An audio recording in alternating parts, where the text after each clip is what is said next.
Alhamdulillahi rabbil alamin wal aqibatu lil muttaqin wa la udwana illa 'alal zalimin. Asyhadu an la ilaha illallah iyyahu na'budu wa iyyahu nasta'in wa asyhadu anna Muhammadar Rasulullah shadiqul wa'dil amin. Allahumma shalli wa sallim ala nabiyyina Muhammad wa ala alihi wa sahbihi ajma'in, amma ba'd. Alhamdulillah, pertama-tama kita panjatkan puja dan puji syukur kehadirat Allah Subhanahu wa taala yang tidak henti-hentinya melimpahkan kepada kita semua nikmat-nikmatnya, terutama adalah nikmat Islam. Demikian pula nikmat taufik, dimudahkan kita oleh Allah Subhanahu wa taala untuk melangkahkan kaki kita menuju rumahnya, melaksanakan salah satu perintahnya, yaitu salat subuh berjamaah, dan kemudian kita lanjutkan dengan hadir di majlis ilmu atau majlis ta'lim.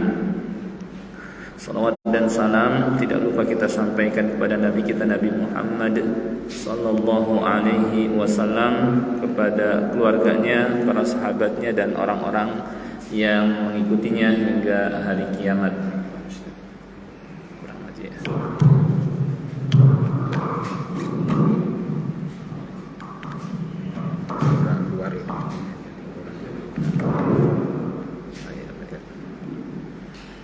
Baik, seperti biasa pada Sabtu ba'da subuh pekan pertama kita mempelajari hadis Al-Arba'in An-Nawawiyah, berikut syarahnya. Dan sekarang kita kalau tidak salah masuk ke hadis ke-17. Kemarin itu tentang pembahasan tentang marah, bukan Pak? Ada yang ingat nggak mungkin? Tentang nasihat Rasulullah SAW kepada seorang, la taghdab, jangan marah itu bukan? Ada yang ingat mungkin? Hadis keberapa? Supaya saya nggak ngulang.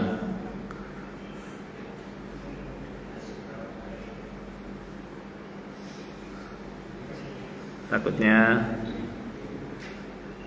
saya sudah sampaikan, atau kalau tidak salah sekarang hadis ke-17 tentang ihsan. Itu mungkin ya. Baik, saya bacakan dulu.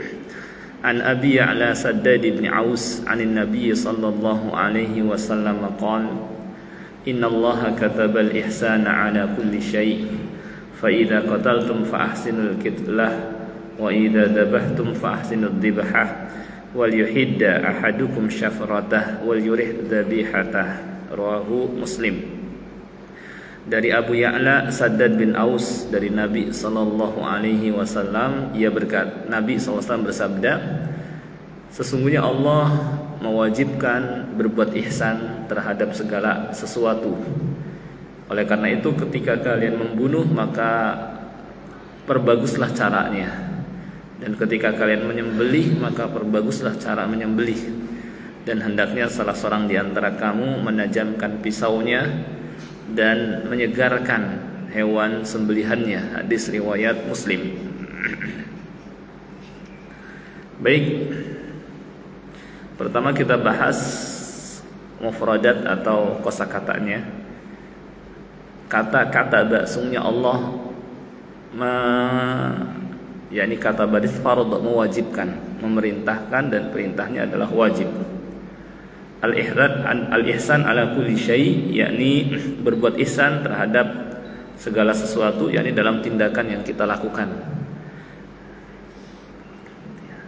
Fa idza qataltum, maka ketika kalian membunuh yang memang istilahnya halal untuk dibunuh, maka fa ahsinul qitlah, ya, carilah cara yang paling bagus, yang membuat lebih cepat membuatnya mati, ya, dan ringan baginya. Dan apabila kalian menyembelih yang halal untuk disembelih dari hewan, fa ahsinud dzibhah, maka perbaguslah cara menyembelih, seperti dengan pisau yang tajam, dan segera ya dalam melakukannya, dan menyegarkan hewan sembelihannya, membuat nyaman hewan sembelihannya. Baik, hadis yang mulia ini kita dapat menarik banyak pelajaran, ya. Di antaranya adalah pertama, al-amru bil ihsan fi kulli syai', perintah berbuat ihsan, ya, dalam tindakan kita. Ya. Ihsan kalau secara bahasa artinya adalah memperbagus, ya, memperbagus, berbuat baik itu ihsan. Secara istilah, ihsan adalah sebagaimana yang disabdakan oleh Nabi sallallahu alaihi wasallam, an ta'budallaha ka'annaka tarah, fa illam takun tarahu fa innahu yarak. Engkau beribadah kepada Allah seakan-akan engkau melihatnya. Dan jika engkau tidak merasa begitu, ya, ketahuilah bahwa dia melihatmu. Ya. Maksudnya apa? Yakni dalam beribadah kepada Allah Subhanahu wa taala seakan-akan kita melihatnya, yakni menunjukkan kita cinta, rindu dan semangat dalam beribadah, ya. Dan kalau kita tidak bisa mencapai tingkatan itu, maka hadirkan perasaan bahwa kalau kita tidak merasa begitu, ketahuilah bahwa Allah melihat kita, yakni hadir pula rasa takut, gitu ya. Minimal selalu merasa diawasi oleh Allah Subhanahu wa taala. Hadis ini menunjukkan bahwa pilar atau penopang ibadah itu, ya, ada beberapa hal. Ada 3 kata ulama yang menopang ibadah. Ada rasa cinta, ada rasa harap, dan ada rasa takut. Inilah penopang ibadah. Sama seperti dalam berbuat, dalam beramal, dalam bekerja, penopang, pendorong, ya, kita bekerja ada 3. Kalau enggak cinta, harap, dan atau ada rasa takut, ya. Cinta ini udah tingkatan tinggi. Kalau sampai bekerja di suatu tempat, dia karena cinta, dia akan memberikan loyalitas di situ dan totalitas, ya. Sehingga dia berusaha memberikan yang terbaik buat perusahaan itu.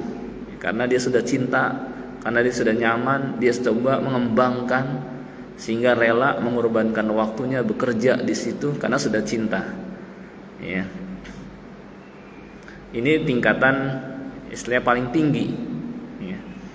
Kemudian ada juga yang karena rasa harap, di mana dia ingin setelah dia bekerja, dia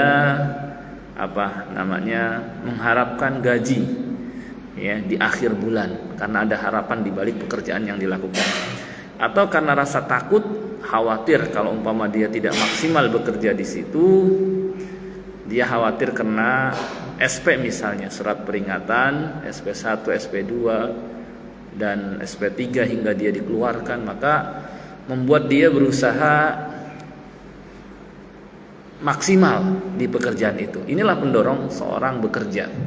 Demikian pula pendorong seorang ibadah juga 3. Karena rasa cinta, karena rasa takut, dan karena rasa harap. Rasa cinta karena dia cinta kepada Allah. Karena harap dia ingin pahala dari Allah Subhanahu wa taala, dan karena takut dia takut akan azabnya. Kalau dia tidak menjalankan kewajiban, dia akan mendapatkan hukuman dari Allah Subhanahu wa taala. 3-tiganya harus ada. Tetapi yang terbaik adalah ketika rasa cinta lebih dominan, lebih besar, lebih kuat. Karena kalau rasa cinta lebih kuat, maka ibadah yang dilakukan akan dirasakan nyaman, tidak terasa berat, ya, tidak terasa berat, dia nyaman dalam menjalankan ibadah itu, ya. Sehingga meskipun mungkin lama, meskipun mungkin kayaknya berat, jadi ringan karena sudah cinta. Sebagaimana keadaan Nabi Shallallahu Alaihi Wasallam dalam ibadah, karena rasa cinta beliau sangat besar kepada Allah Subhanahu Wa Taala, maka menjadikan ibadah kayak sholat malam, ya, beliau mampu lama sehingga kaki beliau bengkak. Karena apa? Rasa cinta yang begitu besar. Ya, beliau mampu lama melakukan sholat malam sampai kaki beliau bengkak.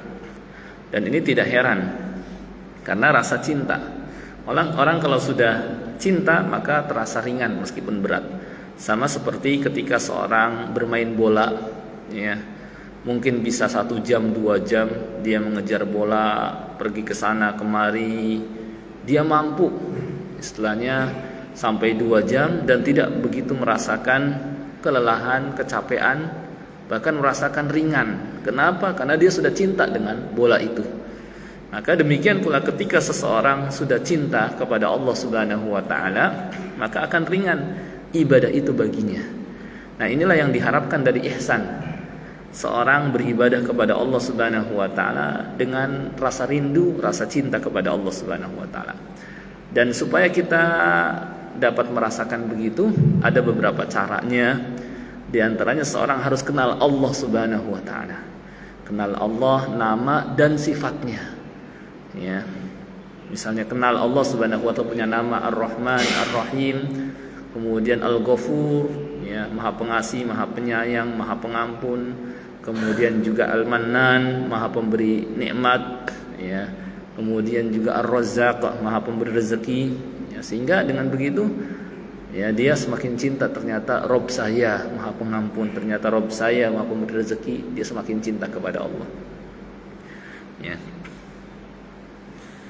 Kalau sudah cinta maka jadi ringan. Nah, inilah ihsan dalam beribadah. Kalau kita tidak merasakan begitu, minimal kita merasakan kita diawasi oleh Allah Subhanahu wa taala. Seorang kalau sudah merasa diawasi, maka dia berusaha bagus dalam tindakannya. Misalnya di satu perusahaan atau satu instansi, ya, di situ ada CCTV. Ya, CCTV memperhatikan terus, ya, gerak-gerik kita. Ya, maka seorang biasanya dia berusaha jangan sampai ini main-main sih dalam bekerja, karena ada CCTV. Seharusnya nggak perlu CCTV, orang mukmin sudah merasa diawasi oleh Allah Subhanahu wa taala. Ya. Biasanya karena ada CCTV dia takut kalau umpamanya dia mungkin meremehkan dalam bekerja, ya, sehingga dia berusaha maksimal. Maka Nabi SAW sudah katakan kalau tidak merasakan melihat Allah, maka ketahuilah bahwa Allah Subhanahu wa taala melihatnya, merasa diawasi oleh Allah Subhanahu wa taala. Orang kalau sudah seperti ini dia akan maksimal dalam menjalankan suatu perbuatan, dalam beribadah. Ya, tetapi yang terbaik adalah pendorong utamanya adalah rasa cinta, sehingga dia tidak merasa tertekan, bahkan nyaman. Itu ya. Dan Allah Subhanahu wa taala perintahkan kita berbuat ihsan. Dan ihsan ini termasuk tingkatan agama. Ada Islam tingkatan pertama, di atasnya lagi iman, ya, dan di atasnya lagi ihsan. Apa perbedaan masing-masing daripadanya? Kalau Islam, ya, terkait amalan lahir yang tampak seperti syahadat, salat, zakat, puasa, haji. Sedangkan iman terkait dengan amalan batin, keyakinan seperti iman kepada Allah, malaikat, kitab-kitab, nabi dan rasul, hari kiamat dan qadar, beriman kepada takdir yang baik dan yang buruk. Tingkatan paling tinggi adalah ihsan. Ya, di mana dia dalam beribadah berusaha maksimal dengan rasa cinta. Kalau tidak mencapai tingkatan yang seperti ini, minimal merasa diawasi oleh Allah Subhanahu wa taala. Ini ihsan. Ihsan juga bukan hanya kepada Allah Subhanahu wa taala, tapi kepada manusia pun kita diperintahkan ihsan. Allah Subhanahu wa taala berfirman, "Innallaha ya'muru bil 'adli wal ihsan." Sesungguhnya Allah memerintahkan bersikap adil dan berbuat ihsan. Kalau disebutkan adil dan ihsan berarti menunjukkan ada perbedaan antara adil dengan ihsan. Mungkin ada yang tahu apa perbedaan antara adil dengan ihsan? Ada yang tahu, Pak, perbedaan antara adil dengan ihsan?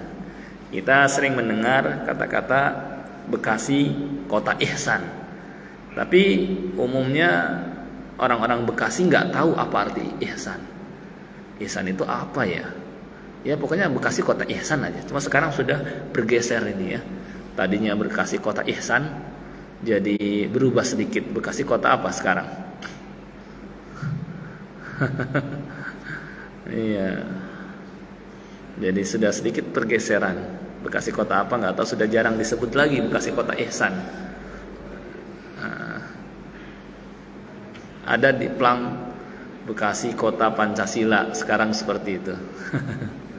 Sehingga disangka ihsan bukan termasuk. Padahal ihsan juga istilahnya Pancasila bagian daripadanya, di bawahnya. Lebih luas ya ihsan. Ya. Maka kalau orang ingin dan dikatakan sebagai orang yang berbuat ihsan, ya harusnya dia paham dulu apa arti ihsan gitu. Ihsan itu kalau disebutkan bersamaan dengan kata adil berarti menunjukkan amalan yang lebih baik di atas adil. Kalau adil timbal balik, kalau ihsan di atasnya. Contoh mungkin ya. Seorang beli buah, beli misalnya jeruk ya, sekilo 15.000. Penjual yang ihsan ya, ini saya tambahin nih, itu ihsan namanya, di atas adil. Biasanya 15.000 dapat sekilo, ini ditambahin jadi 1,5 kilo. Nah itu ihsan ya, dia berbuat baik, berbuat lebih gitu. Nah Allah Subhanahu wa ta'ala menyukai orang yang berbuat ihsan. Wa ahsinu innallaha yuhibbul muhsinin. Berbuat ihsanlah. Sesungguhnya Allah suka kepada orang yang berbuat ihsan. Menunjukkan dia akan mendapatkan kecintaan dari Allah Subhanahu wa taala. Nah, itu ihsan. Contoh lainnya ihsan itu ada banyak macamnya. Dalam ibadah tadi, dia merasa melihat Allah, rindu sehingga dia nyaman dalam beribadah. Atau minimal merasa diawasi oleh Allah Subhanahu wa taala sehingga dia maksimal dalam ibadah. Kemudian ihsan juga bisa dengan tadi dalam ibadah, juga bisa dengan harta. Bagi yang punya harta, maka dia bisa berbuat ihsan. Bagaimana? Di samping dia menunaikan kewajiban hartanya dengan membayar zakat, ya zakat mal atau zakat fitrah atau zakat fitri. Dia juga menafkahi orang yang dia tanggung, anak, istri, ya. Di samping itu dia melakukan sedekah sunnah. Saya sudah bayar zakat alhamdulillah, yang cuma setahun sekali. Ya, tapi saya juga ingin berbuat lebih karena saya masih punya harta lebih nih. Zakat terlalu kecil buat saya, maksudnya terlalu ringan buat saya. Ya, saya orang alhamdulillah Allah berikan karunia yang cukup. Kalau cuma 1/40 atau 2,5% ringan sekali bagi saya. Saya ingin berbuat lebih. Nah, itulah ihsan. Sehingga dia pun sisihkan dari hasil gajinya, ya, ya, misalnya 1/10 ya dari gajinya dia sisihkan buat sedekah kepada orang miskin, atau buat pembangunan masjid, atau buat menyantuni anak yatim. Nah, itu namanya ihsan. Memang tidak wajib, tetapi dia berbuat lebih. Inilah yang dimaksud dengan ihsan. Ya, innallaha yuhibbul muhsinin. Allah suka kepada orang yang berbuat ihsan. Nah, ini ihsan dengan harta. Dia menambahkan yang sunnah. Dalam ibadah juga dia tidak mengerjakan yang wajib. Ringan bagi saya cuma salat yang 5 waktu. Saya ingin derajat saya semakin tinggi di sisi Allah, maka saya kerjakan salat sunnah rawatib. Sebelum subuh 2 rakaat, sebelum duhur 2 atau 4, setelahnya 2, setelah maghrib 2, setelah isya 2. Apalagi Rasulullah SAW menyampaikan bahwa orang siapa yang melakukan salat sunnah rawatib ini, ya, ini mengerjakan dalam sehari semalam 12 rakaat di luar salat fardu, ya, maka Allah akan bangunkan istana di surga. Maka dia pun melakukannya. Ini ihsan dalam beribadah, tidak membatasi dengan yang wajib. Kemudian ihsan juga bisa dengan tenaga. Maksudnya apa? Saya gimana mau bersedekah, uang penghasilan pas-pasan, ya, hanya cukup buat menafkahi keluarga saja, nggak ada sisanya, gitu ya. Gaji cuma 2 juta misalnya, sedangkan kebutuhan banyak. Buat anak sekolah, buat dapur supaya ngebul, buat ya istilahnya kurang cukup gitu ya. Sehingga kalau untuk sedekah kayaknya berat banget nih gitu. Cuma kalau ada sisa aja lah, kalau ada sisa kelebihan di akhir bulan saya sedekah. Ya, tapi dia punya tenaga gitu. Maka dia bisa berbuat ihsan dengan tenaganya. Ya, membantu orang lain, meringankan beban orang lain.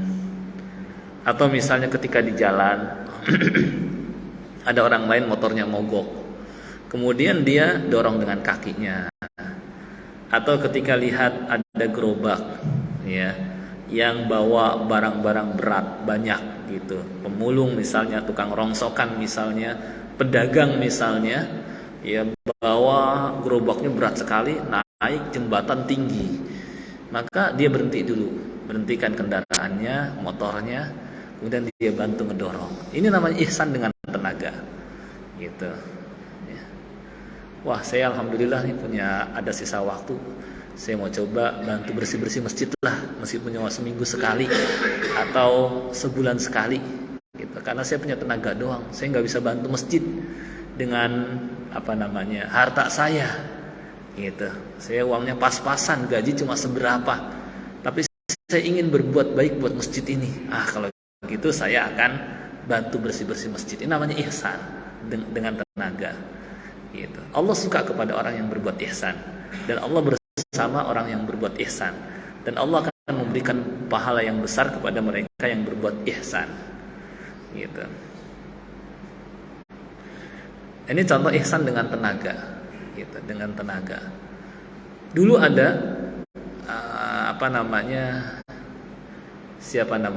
sahabiyah Ummu Sulaim atau siapa?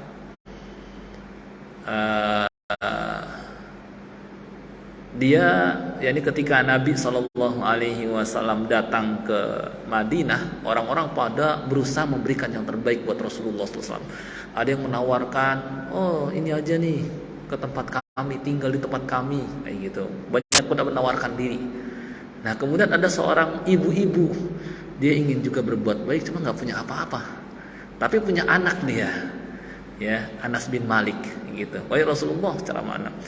Saya terus terang ingin berbuat memberi, tapi saya nggak punya apa-apa selain punya anak nih saya yang masih istilahnya kecil, ya setelah agak menginjak sedikit dewasa, namanya Anas bin Malik.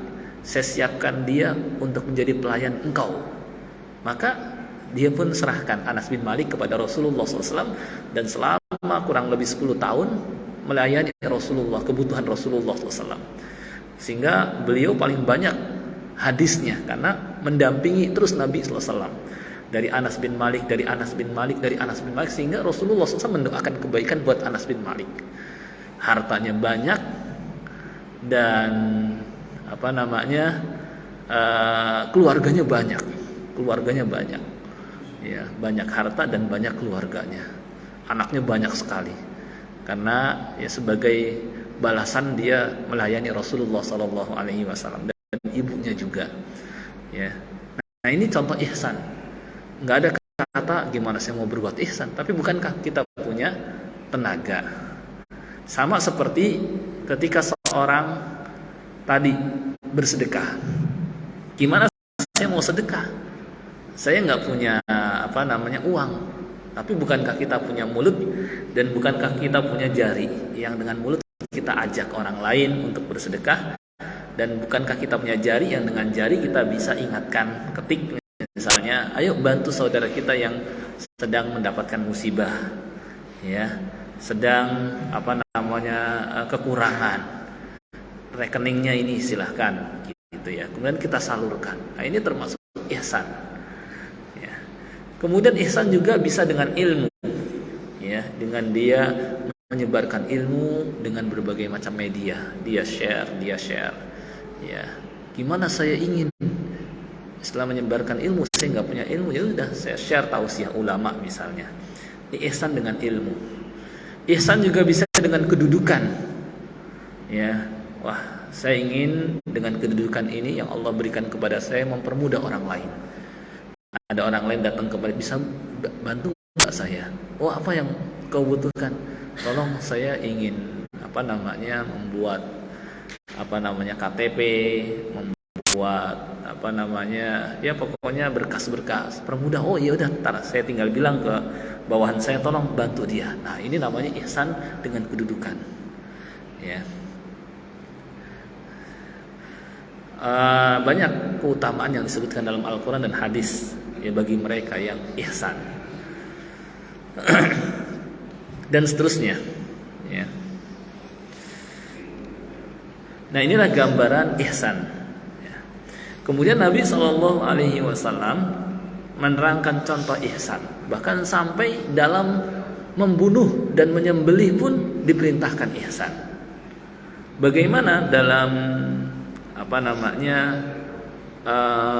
membunuh, ya. Contoh, ya. Misalnya ada seorang yang dikejar-kejar kalbun, anjing, ya, yang galak, anjing galak. Kemudian karena ini anjing ini mengganggu dan dalam hal ini istilahnya boleh untuk dibunuh, gitu ya.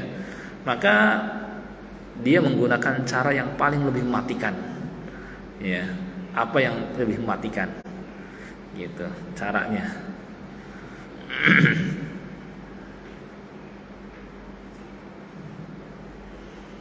Ya banyak cara, ya. Oh di sini malah kasakil kahrobai dengan disengat listrik. Jangan juga. Waduh. Di sini kalau di dalam Syarah Al-Arba'in karya Syekh Al-Luhaimin, ya. Apa yang kira-kira lebih cepat mematikan? Apa gitu ya. Pokoknya atau misalnya, ya, orang yang memang berhak untuk dikisos karena dia telah membunuh orang lain, supaya bikin jerak orang lain jangan melakukan pembunuhan, ya. Dan makanya sebenarnya kisos itu kata Allah, walakum fil qisasi hayah. Sesungguhnya buat kalian itu dalam kisos itu ada kehidupan. Maksudnya untuk menjaga kehidupan orang lain. Karena kalau tidak ada kisos, orang akan menggampangkan membunuh orang lain. Cuma di penjara kali cuma berapa tahun, setelah itu dibebaskan. Tapi kalau misalnya membunuh dibalas dengan dibunuh juga, kan itu keadilan. Ya kenapa dia yang istilahnya membunuh orang lain kalau emang dia nggak mau dibunuh? Ya kalau nggak mau dibunuh jangan bunuh. Nah, ini akibat kamu membunuh orang lain, maka balasannya dibunuh pula. Kalau nggak mau dibunuh ya jangan membunuh.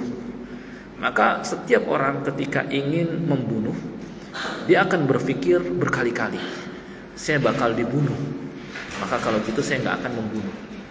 Maka ini lebih baik, ya, istilahnya dengan ditegakkan satu hukuman pembunuh aja, hukuman kisos, maka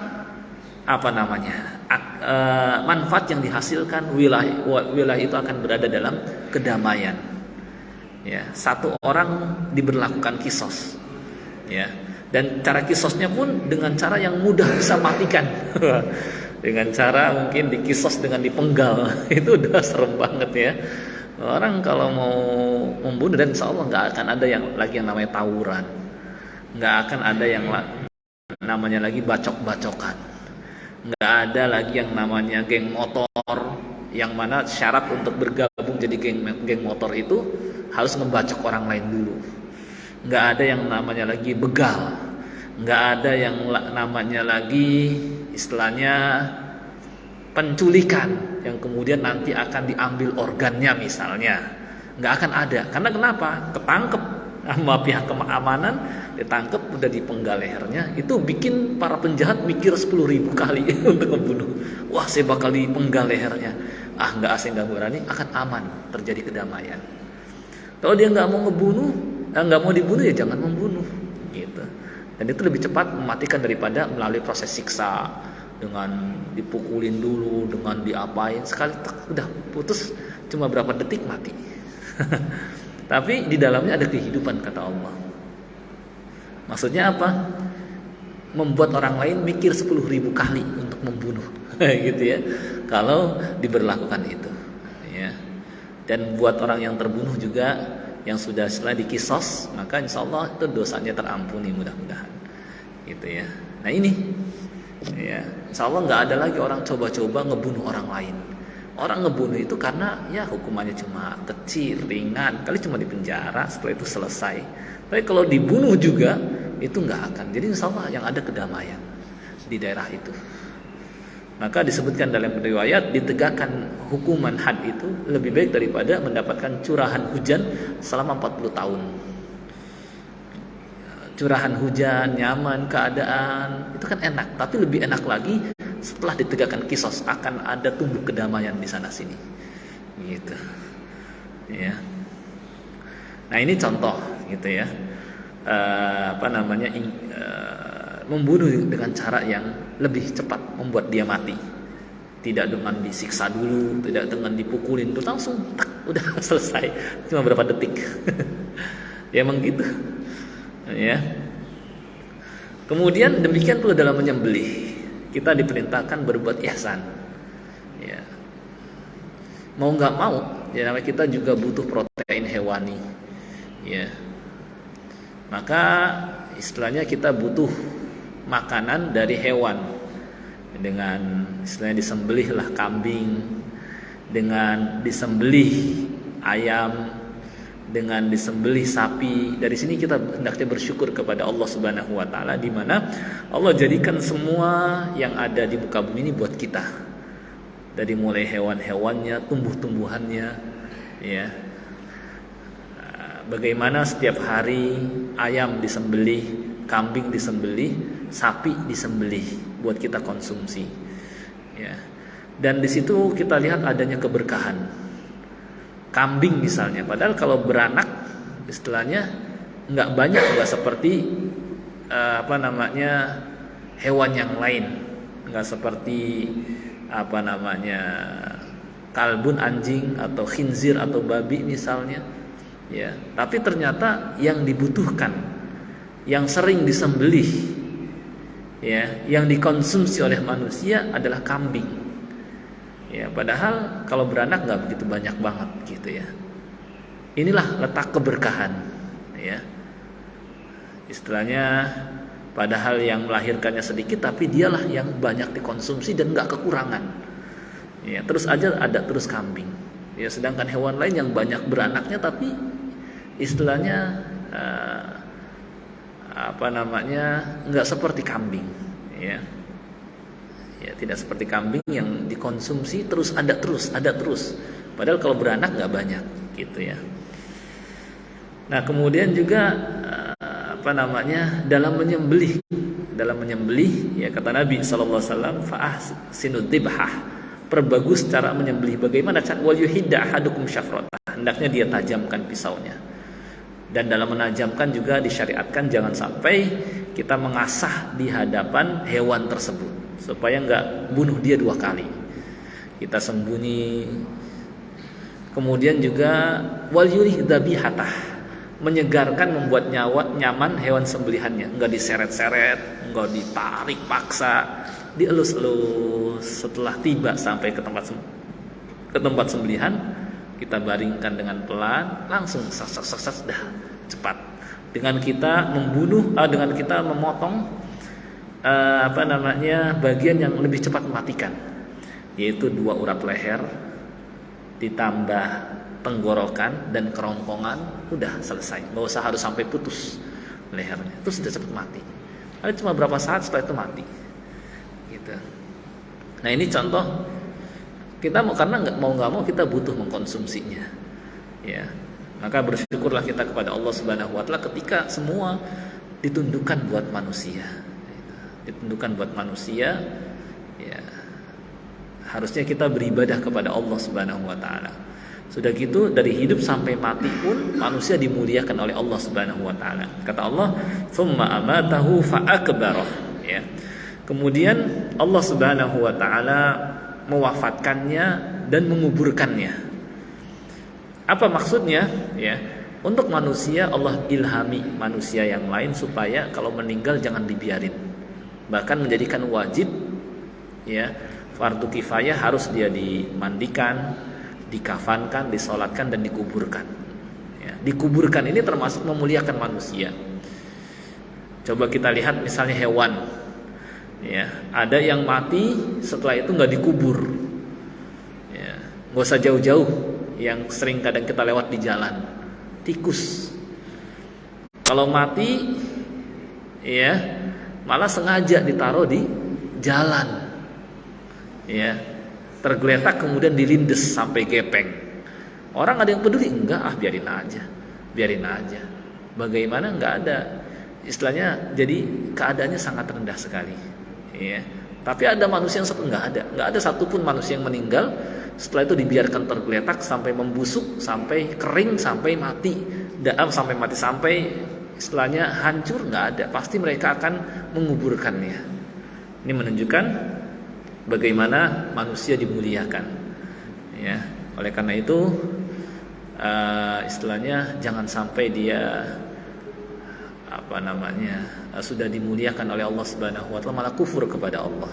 Disuruh beribadah malah menyembah selainnya, disuruh beribadah cuma enggak mau mengisi waktunya dengan beribadah, ya.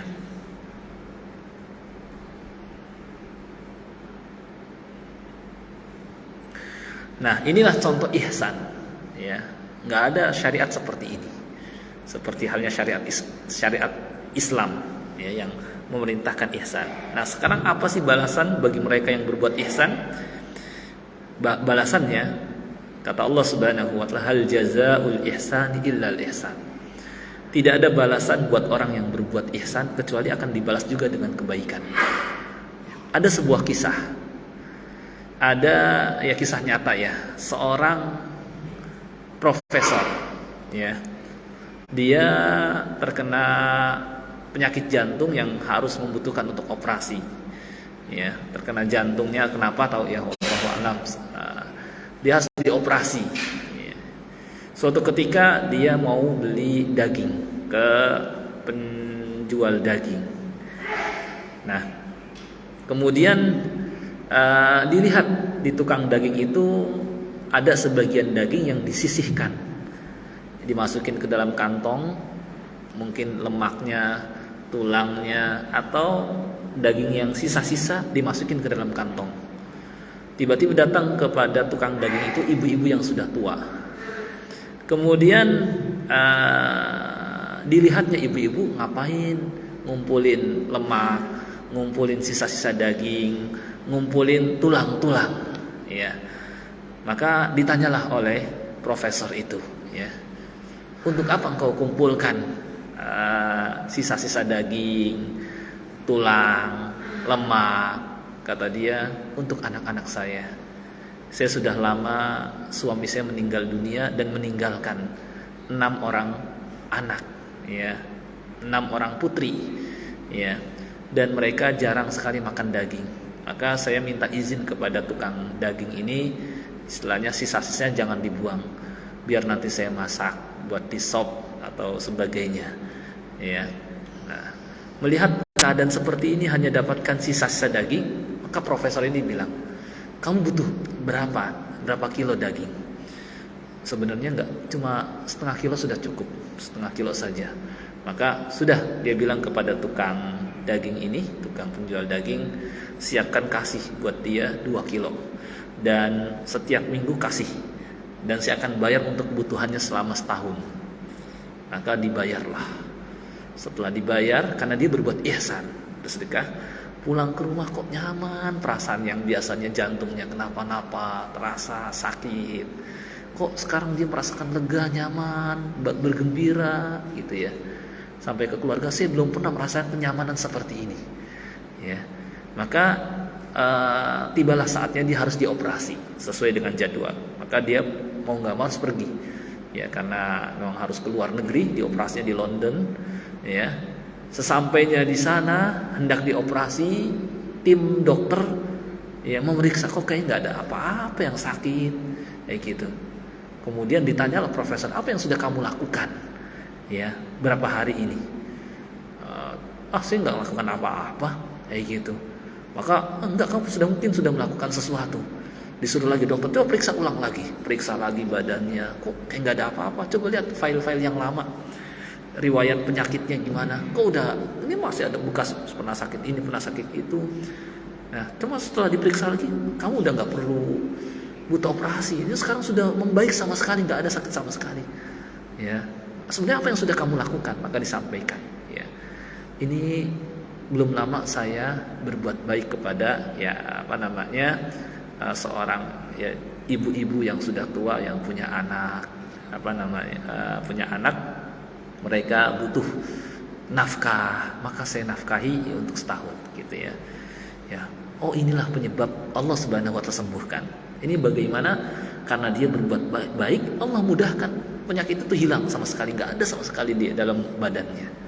Yang sebelumnya dia merasakannya, hilang, Allah sembuhkan, mudah bagi Allah segalanya. Karena dia berbuat ihsan kepada orang lain. Maka perbuatan ihsan apapun yang kita lakukan, Allah nggak akan sia-siakan. Ya. Juga janji Allah kepada mereka yang berbuat ihsan, lilladzina ahsanu fi hadhihi dunya hasanah. Bagi orang yang berbuat ihsan dalam kehidupan dunia ini, dia akan memperoleh balasan ihsan juga yang baik di dunia ini. Di dunianya dapatkan kebahagiaan. Yang ketiganya, rahmat Allah dekat kepada mereka yang berbuat ihsan. Inna rahmatallahi qaribum minal muhsinin. Sungguhnya rahmat Allah sangat dekat kepada orang-orang yang berbuat ihsan. Demikian pula orang yang berbuat ihsan akan mendapatkan surga dan kenikmatan serta tambahannya. Kata Allah, lilladzina ahsanul husna wa ziyadah. Untuk orang yang berbuat ihsan ada balasan baik, surga dan tambahan. Allah akan izinkan untuk melihat wajahnya, ya. Kemudian juga Allah perintahkan untuk memberikan kabar gembira kepada orang yang berbuat ihsan. Wa basyiril muhsinin, dan berikanlah kabar gembira kepada orang yang berbuat ihsan. Kemudian juga Allah berfirman, wa innallaha lama'al muhsinin. Sesungguhnya Allah bersama orang-orang yang berbuat ihsan. Kemudian juga mereka akan mendapatkan kecintaan dari Allah. Wa ahsinu innallaha yuhibbul muhsinin. Berbuat ihsanlah, sesungguhnya Allah mencintai orang-orang yang berbuat ihsan. Kemudian juga Allah tidak akan menyia-nyiakan pahala mereka. Innallaha la yudhi'u ajral muhsinin. Sesungguhnya Allah tidak akan menyia-nyiakan pahala orang yang berbuat ihsan. Dan ihsan juga menjadi sebab seorang masuk ke dalam surga. Allah katakan, akhirina ma atahum rabbuhum innahum kanu qabla dzalika muhsinin. Mereka memperoleh apa yang diberikan oleh Rabb mereka. Yang demikian adalah karena mereka dulu ketika di dunia sering berbuat ihsan. Ya. Disebutkan dalam hadis, kata Nabi sallallahu alaihi wasallam, ra'aitu rajulan yataqallab fil jannah. Aku melihat ada orang yang mondar-mandir menikmati pemandangan dan kesenangan surga. Jalan ke sana kemari. Kan kita senang jalan-jalan. Apalagi ke tempat-tempat istilahnya yang indah, ke perbukitan, ke gunung, melihat suasana yang indah. Nah, ada seorang yang di surga ya menikmati keindahan surga yang jauh berkali-kali lipat daripada keindahan di dunia. Sebabnya apa? Fi syajaratin qata'aha min tariqah. Karena sebab ketika di dunia dia berbuat ihsan. Ada ranting, batang pohon yang roboh, yang mengganggu orang lain jalan, kemudian dia tebang. Ini saja sudah bisa membuat seorang masuk ke dalam surga, apalagi amalan-amalan yang lain. Ya, termasuk juga menyingkirkan yang mengganggu dari jalan lainnya adalah ada lubang. Yang orang kalau malam hari sudah nggak ada lampu, kalau orang lewat situ bisa jatuh kalau naik motor ya, karena lubangnya agak dalam, kemudian dia semen, dia tambal. Ini ihsan. Boleh jadi dengan sebab ini dia masuk ke dalam surga. Atau di jalan ada sesuatu yang berbahaya, misalnya ada paku atau ada sesuatu yang membahayakan lainnya, ya, batu besar misalnya, dia singkirkan. Nah ini, maka jangan la tahqiranna minal ma'rufi syai'a, kata Nabi sallallahu alaihi wasallam. Jangan meremehkan perbuatan baik sedikit pun. Boleh jadi perbuatan baik itulah yang menyebabkan kita masuk ke dalam surga. Karena kita nggak tahu mana di antara amal yang diterima oleh Allah Subhanahu wa taala dari amal-amal kita. Terakhir ada sebuah kisah. Istri Harun ar-Rasyid. Istri Harun ar-Rasyid bernama Zubaidah. Dia ketika di masa hidupnya ya pernah membuat saluran air untuk jamaah haji, untuk mempermudah jamaah haji kalau kehausan minum air di situ. Dibuatlah saluran yang panjang disebut dengan Ain Zubaidah, sampai mengeluarkan banyak biaya untuknya. Kemudian dia wafat. Ketika Zubaidah wafat, maka ada seorang yang bermimpi melihatnya. Dan kemudian dia bertanya kepada Zubaidah, "Ma fa'alallahu bik?" Apa yang Allah Subhanahu wa taala lakukan terhadap dirimu? Ya. Kata Zubaidah, "Ghafarani Rabbi." Allah telah mengampuni dosa-dosa saya. Maka ditanya, bisa babil ain, apakah karena engkau membuat saluran air untuk jamaah haji? Kata Zubaidah, al ain wa mal ain. Ternyata saluran yang besar untuk jamaah haji dari biaya yang besar ini ternyata tidak ada artinya apa-apa, kecil. Mungkin karena niatnya ketika itu kurang begitu, istilahnya ikhlas, sehingga jadi kecil pahalanya. Lalu ditanya lagi, karena sebab apa engkau diampuni oleh Allah Subhanahu wa taala? Kata Zubaidah, karena salat 2 rakaat yang saya lakukan rutin di malam hari, salat malam itu. Inilah yang menjadikan saya diampuni dosa-dosanya. Ternyata amalan yang kita anggap ringan itulah yang menjadi penyebab dosa kita diampuni dan kita dimasukkan ke dalam surga. Kata ulama, amalan yang kecil, ringan bisa menjadi besar ketika seorang punya niat yang ikhlas di dalamnya. Tapi amalan besar bisa menjadi kecil ya kalau niat kita kurang ikhlas di situ. Nah, maka yang penting niat kita ikhlas, meskipun kecil bisa menjadi besar, bahkan bisa menjadi penyebab kita dimasukkan ke dalam surga dan diampuni dosa-dosa. Nah, ini mungkin pembahasan tentang ihsan, mudah-mudahan bisa difahami. Dan sebelum ditutup mungkin ada yang ingin ditanyakan, silahkan. Ada yang belum jelas mungkin tentang ihsan? Gambaran jelas nggak Pak tentang ihsan itu? Jelas insya Allah ya Pak ya. Karena ihsan ini di atas adil. Kalau adil cuma timbal balik. Ya saya mah ya dapat sesuai dengan ya pekerjaan saya di sini. Tapi dia lebih dari itu. Dalam berjual beli, orang yang ihsan, udah nih saya tambahin, nah itu ihsan, itu ya. Kemudian dalam amal nggak cuma mengerjakan yang wajib, tapi dia tambahkan dengan yang sunnah. Ya. Dalam bersedekah nggak cuma zakat doang, tapi dia pun ya sisihkan untuk ya sedekah sunnah juga, gitu. Kalau nggak bisa dengan harta, bisa dengan tenaga, atau kalau punya ilmu dengan ilmu, gitu. Nah itu ihsan, ya. Ada mungkin yang ingin ditanyakan, silakan. Ya silakan Pak. Waalaikumsalam warahmatullahi wabarakatuh. Iya betul.